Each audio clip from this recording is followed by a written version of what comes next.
Welcome! In front of me I have AMAZFIT GTR 3 and I'm gonna show you how to enable and how to disable the theater mode on this watch.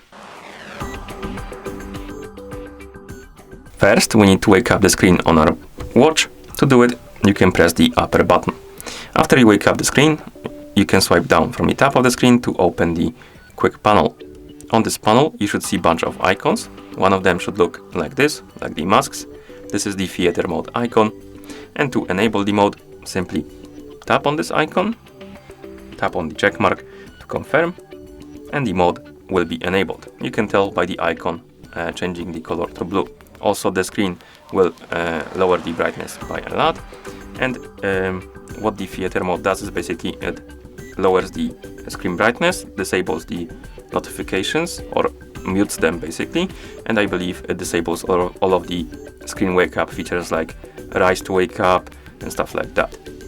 Okay, so that's how you enable the mode. To disable it, wake up the screen by pressing the upper button, open the quick panel and tap on the icon again to disable the mode, and then you can press the upper button to go back to watch face.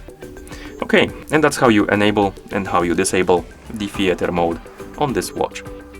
Thank you for watching. If you found this video helpful, please consider subscribing to our channel and leaving a like on the video.